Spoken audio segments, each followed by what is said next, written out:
تبارك الذي بيده الملك وهو على كل شيء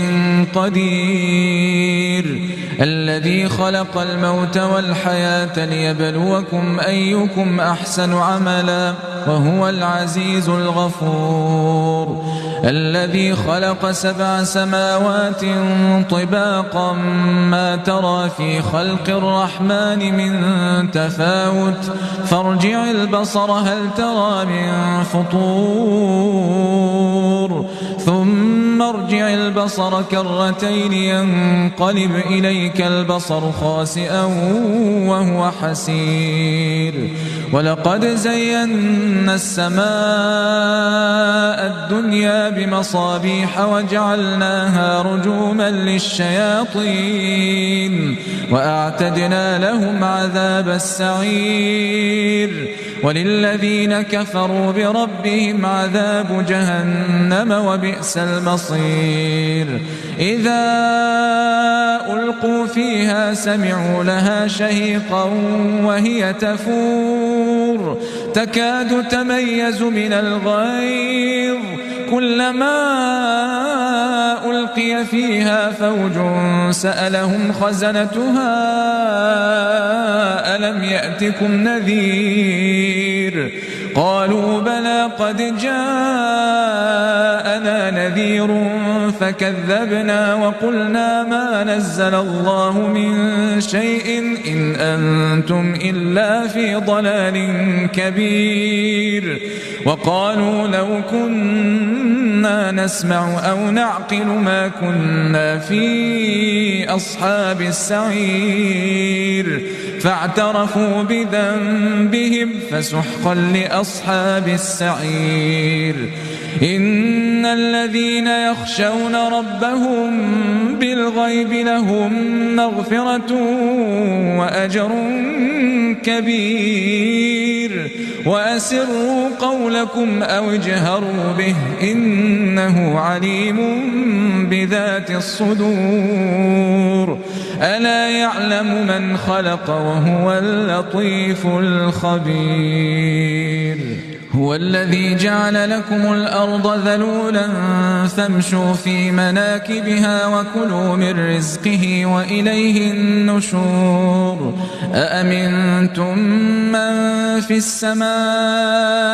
أن يخسف بكم الأرض فإذا هي تمور أم أمنتم من في السماء أن يرسل عليكم حاصبا فستعلمون كيف نذير ولقد كذب الذين من قبلهم فكيف كان نكير أولم يروا إلى الطير فوقهم صافات ويقبضن ما يمسكهن إلا الرحمن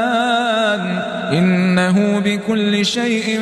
بصير أمن هذا الذي هو جند لكم ينصركم من دون الرحمن إن الكافرون إلا في غرور أمن هذا الذي يرزقكم إن أمسك رزقه بل لجوا في عتو ونفور أفمن يمشي مكبا على وجهه أهدى أمن يمشي سويا على صراط مستقيم قل هو الذي أنشأكم وجعل لكم السمع والأبصار والأفئدة قليلا ما تشكرون قل هو الذي ذرأكم في الأرض وإليه تحشرون ويقولون متى هذا الوعد إن كنتم صادقين قل إنما العلم عند الله وإنما أنا نذير مبين فلما رأوه زلفة سيئت وجوه الذين كفروا وقيل هذا الذي كنتم به تدعون قل أرأيتم إن أهلكني الله ومن معي أو رحمنا فمن